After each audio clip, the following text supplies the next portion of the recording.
नाज़रीन आदाब, आप देख रहे हैं आलमी सहारा। वक्त हो गया खबरनामे का। खबरनामा शुरू करने से पहले देखते हैं हेडलाइंस।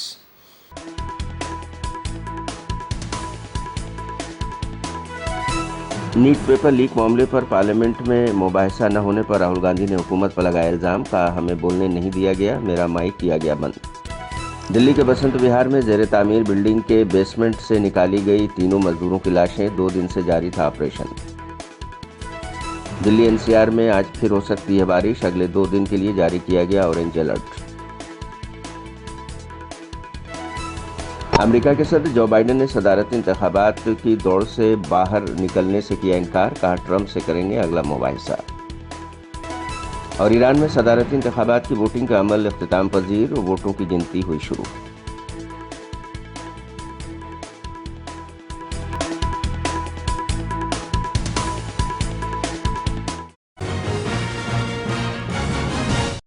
राज्यसभा की कार्रवाई खत्म होने पर राज्यसभा में अपोजिशन के लीडर मल्लिकार्जुन खड़गे ने कहा कि मैंने ऐवान में 10 मिनट तक हाथ ऊपर किए रखा, लेकिन चेयरमैन ने मेरी तरफ नहीं देखा। उन्होंने जानबूझकर मुझे नज़रअंदाज करके मेरी तौहीन की है।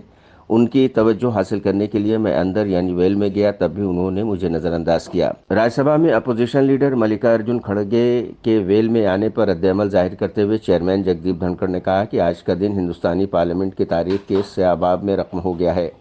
आज तक ऐसा कभी नहीं हुआ था कि अपोजिशन के लीडर खुद वेल में आए हों। हम आपको बता दें कि अपोजिशन ने 28 जून को नीट यूपी पेपर लीक मामले में सरकार को घेरते हुए राज्यसभा में हंगामा किया था। देखिए, ये उनकी गलती है। खुद मैं बोल सकता हूँ चेयरमैन साहब की। मैंने हाथ उठा रहा था, 10 मिनट हाथ उठाते खड़ा रहा और बैठे जगह भी मैं अपने जो पार्लियामेंट्री रूल्स होते हैं उसको ऑब्जर्व किया, लेकिन उन्होंने हमारे तरफ देखा ही नहीं। उस वक्त मुझे अंदर जाकर उनका ध्यान खींचने के लिए मैं अंदर गया, लेकिन फिर भी वो उधर देख रहे नहीं थे। जब लोग पूरे मेंबर्स अंदर आए तब मैं बाहर आया। मैं तो वहां खड़ा भी नहीं हुआ था, सिर्फ मैं ध्यान खींच रहा था। मेरे तरफ देखे नहीं, सिर्फ उधर रूलिंग पार्टी पे देख रहे। यानी उन्होंने मेरे को इंसल्ट किया। कभी भी हाथ उठाते जब उसको देखकर रूल्स के मुताबिक मैं ध्यान खींचता हूं तो वो मेरे तरफ देखना चाहिए। उसके बजाय मेरे तरफ पर्पसली मुझे इग्नोर करने के लिए, इंसल्ट करने के लिए उन्होंने वैसा किया। तो मेरे को क्या बचता है? तो उनका ध्यान खींचने के लिए या तो अंदर जाना पड़ेगा या फेरे जगह ही बहुत जोर जोर से चिल्लाना पड़ता था। तो ये गलती मैं जरूर कहूंगा चेयरमैन साहब की है, और इसीलिए मेरे को कहना है कि आइंदा वो ऐसा मत करे।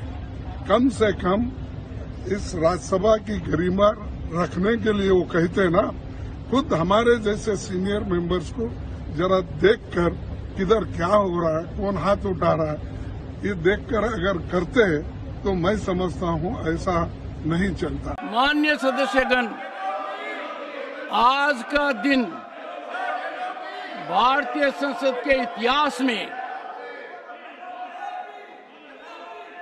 इतना दागी हो गया है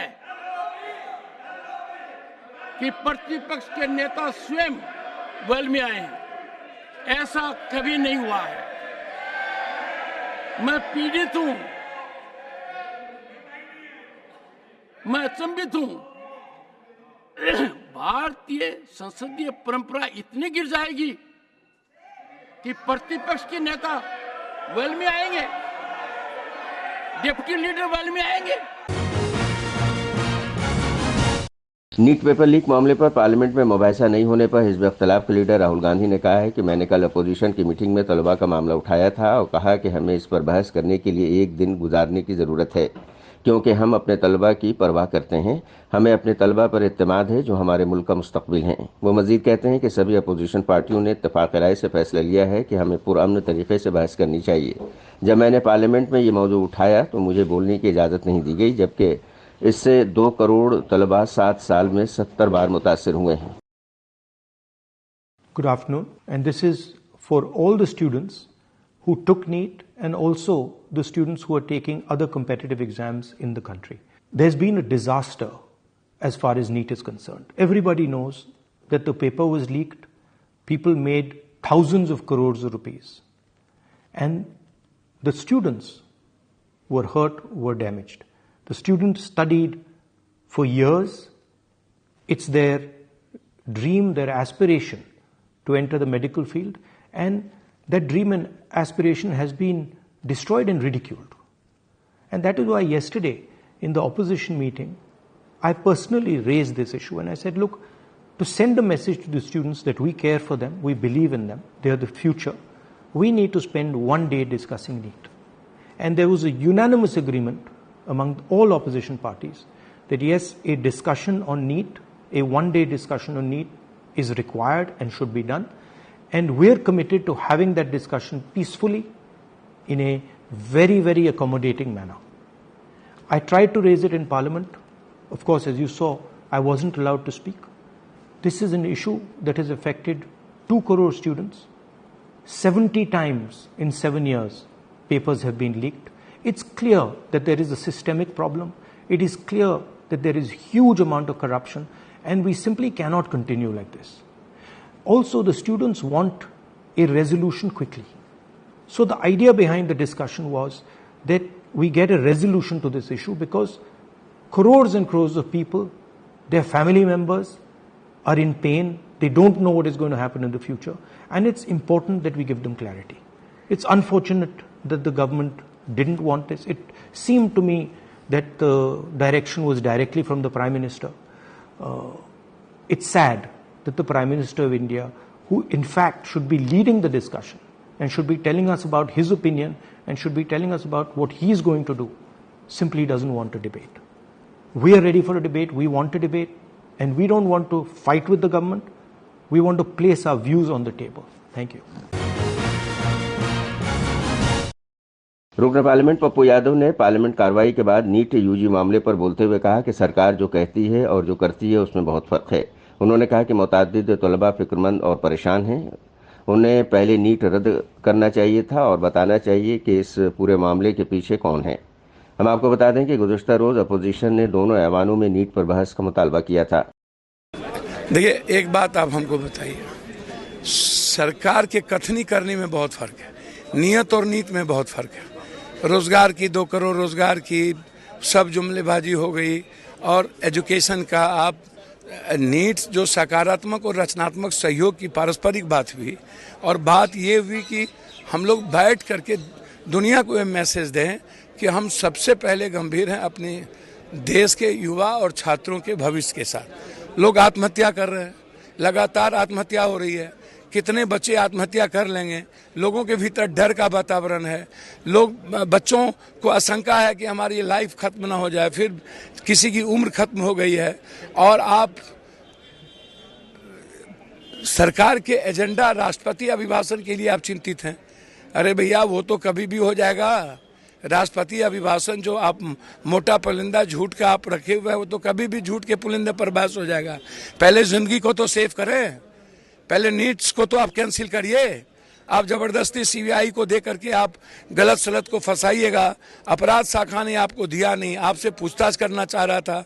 बिहार सरकार ने आपको सीबीआई इंक्वायरी के लिए लिखा नहीं, आप सो मोटो नोटिस ले लिए। इसका क्या मतलब? इसके पीछे कौन बड़ी मछली है, ये इंपॉर्टेंट है ना। झारखंड के साबिक वज़ीर आला हेमंत सोरेन ने जेल से रिहा होने के बाद मीडिया से गुफ्तगू करते हुए कहा कि मुझे 5 महीने तक झूठे और मनगढ़ंत इल्जामात लगाकर सलाखों के पीछे रखा गया। उन्होंने कहा कि हम देख रहे हैं कि कैसे अदालती कार्रवाई में दिन महीने नहीं बल्कि साल लग रहे हैं, कैसे सहाफ़ियों, वज़ीर आला और सरकार के खिलाफ आवाज़ उठाने वाले लोगों को जेलों में डाला जा रहा है। हम आपको बता दें कि झारखंड हाईकोर्ट ने ज़मीन घपला मामले में झारखंड के साबिक वज़ीर आला हेमंत सोरेन को जमानत दे दी है और वो रिहा भी हो गए हैं। ईडी ने 31 जनवरी को हेमंत सोरेन को गिरफ्तार किया था। जो सामान्य वक्तों से महत्वपूर्ण वक्त होते हैं, उन वक्तों को बड़े सुनियोजित तरीके से वर्तमान वक्त में लोगों के लिए मुसीबत खड़ी कर रही है। एक झूठे मनगढ़ंत कहानी गढ़कर मुझे 5 महीनों तक जेलों के अंदर रखा गया। इसी प्रकार आप देख रहे होंगे देश के अलग अलग हिस्सों में कहीं पत्रकार बंद है, कहीं सरकार के विरुद्ध आवाज उठाने वाले लोग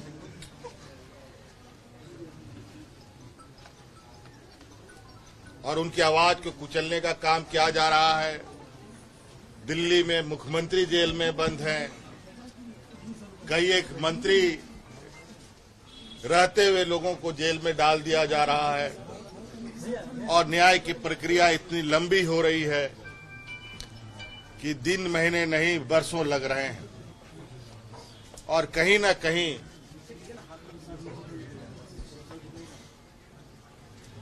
जो लोग पूरी शिद्दत के साथ अपने अपने राज्य, अपने अपने समाज, अपने अपने देश के प्रति अपने दायित्वों का निर्वहन कर रहे हैं,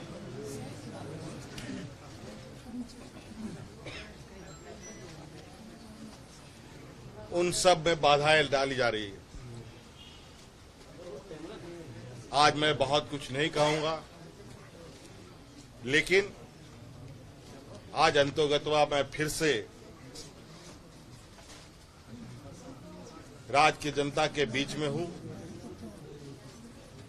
और जो लड़ाई हमने और जो संकल्प हमने लिया है उसको निश्चित रूप से मकाम तक भी पहुंचाने का हम काम करेंगे।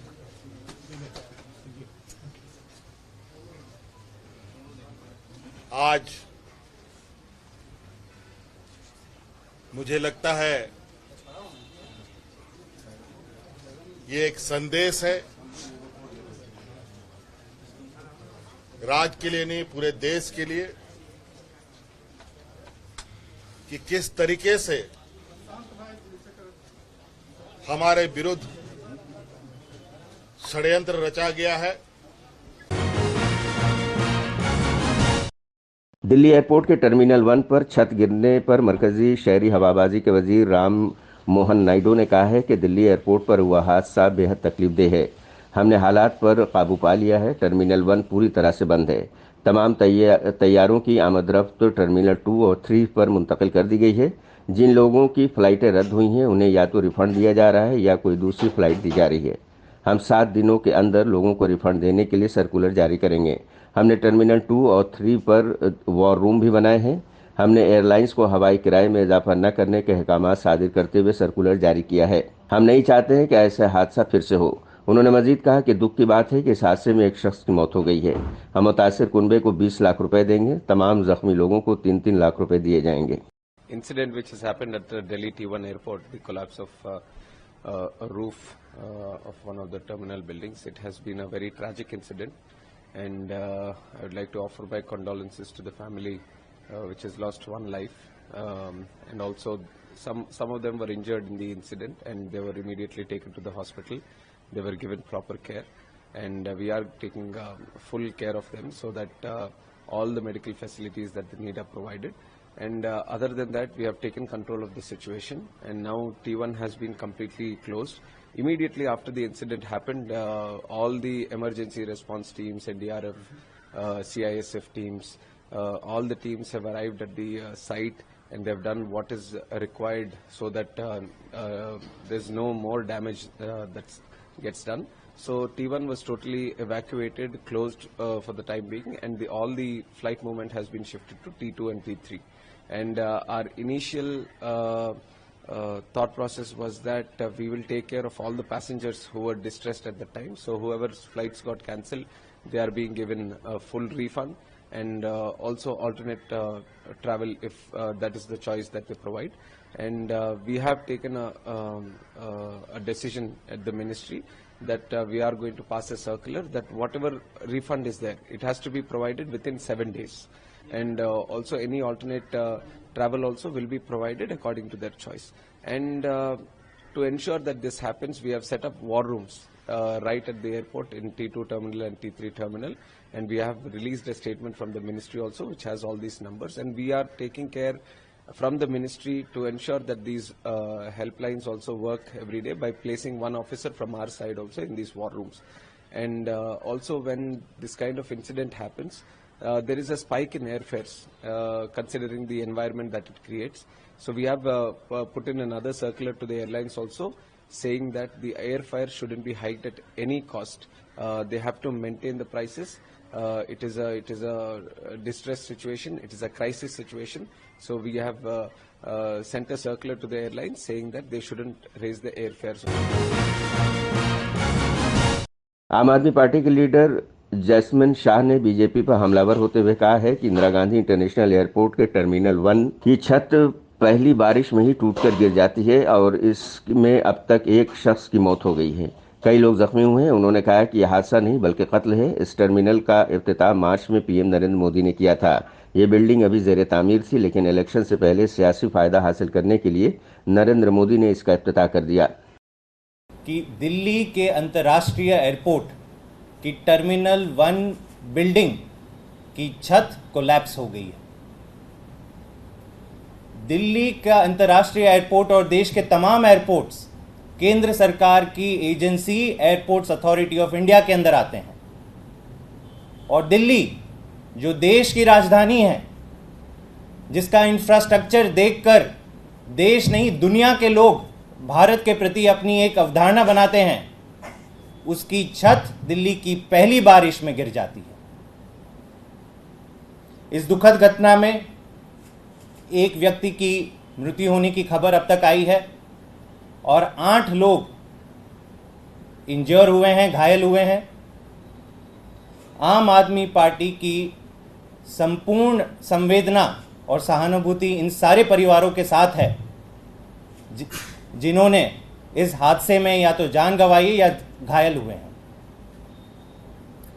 दोस्तों, ये केवल कोई हादसा नहीं है, ये हत्या है, और ये हत्या इसलिए है क्योंकि ये वही टर्मिनल 1 बिल्डिंग है जिसका उद्घाटन स्वयं प्रधानमंत्री मोदी जी ने मार्च 10 को देश के सामने किया था। ये बड़ी गंभीर बात है कि मार्च 14, मार्च 15 को चुनाव घोषित होने थे, टर्मिनल 1 की बिल्डिंग अंडर कंस्ट्रक्शन थी और मोदी जी मार्च 10 को जाके टर्मिनल 1 बिल्डिंग का उद्घाटन कर देते हैं। और होता क्या है, कुछ ही महीनों बाद पहली बारिश में पूरी छत टूट जाती है, लोग मरते हैं, लोग घायल हो जाते हैं। तो इसका क्या मतलब है कि देश में चुनाव में अपना राजनीतिक फायदा उठाने के लिए आप कोई भी इंफ्रास्ट्रक्चर प्रोजेक्ट को इनॉग्रेट कर लोगे, उसकी वाहवाही लूट लोगे। जनता मरती है, जनता के ऊपर क्या बीती उसका आपको कोई ये दुख नहीं है। दिल्ली के बसंत विहार में ज़ेर तामीर इमारत के गड्ढे में गिरे 3 मजदूरों की लाशें निकाल ली गई हैं। हम आपको बता दें कि दिल्ली में गुज़श्ता रोज़ हुई बारिश की वजह से वसंत कुंज के इलाके में एक ज़ेर तामीर इमारत के गड्ढे में भरे पानी में 3 मजदूर गिर गए थे। कल सुबह से ही मजदूरों को तलाश करने के लिए एनडीआरएफ, फायर ब्रिगेड और दिल्ली पुलिस का मुश्तरका ऑपरेशन चल रहा था।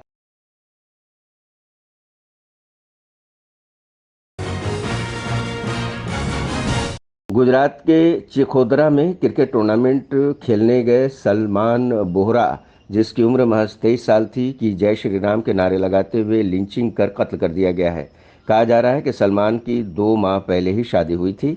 हम आपको बता दें कि सलमान 22 जून को चिखोदरा में ही हो रहे क्रिकेट टूर्नामेंट का फाइनल देखने गया था, लेकिन मैच में मुस्लिम खिलाड़ियों का बेहतरीन मुजाहरा देख 15-20 लड़कों की भीड़ ने जय श्री राम और मारो मारो कहते हुए कई मुस्लिम नौजवानों पर हमला कर दिया था।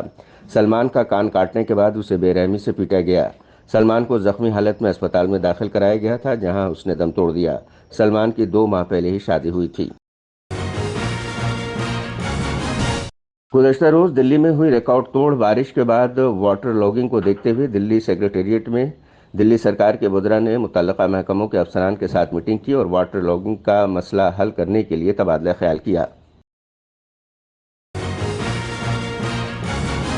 महकमा मौसमियात की जानिब से दिल्ली और आसपास के इलाकों में आज यानी 29 जून को बारिश का अलर्ट जारी किया गया है। इसके साथ ही मुल्क की कई रियासतों में भी बारिश का अलर्ट जारी हुआ है।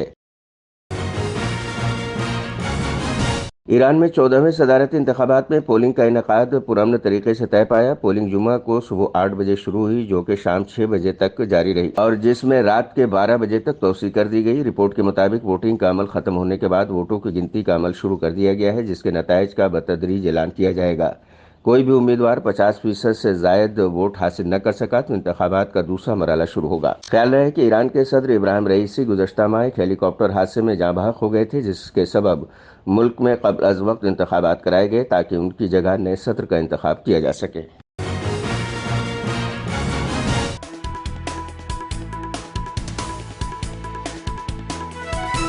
नीट पेपर लीक मामले पर पार्लियामेंट में मुबाहिसा न होने पर राहुल गांधी ने हुकूमत पर लगाया इल्ज़ाम। कहा, हमें बोलने नहीं दिया गया, मेरा माइक किया गया बंद। दिल्ली के बसंत विहार में ज़ेर तामीर बिल्डिंग के बेसमेंट से निकाली गई तीनों मजदूरों की लाशें। 2 दिन से जारी था ऑपरेशन। दिल्ली एनसीआर में आज फिर हो सकती है बारिश। अगले 2 दिन के लिए जारी किया गया ऑरेंज अलर्ट। अमेरिका के सदर जो बाइडेन ने सदारती इंतखाबात की दौड़ से बाहर निकलने से किया इनकार। कहा, ट्रंप से करेंगे अगला मुबाहिसा। और ईरान में सदारती इंतखाबात की वोटिंग का अमल इख्तिताम पजीर, वोटों की गिनती हुई शुरू।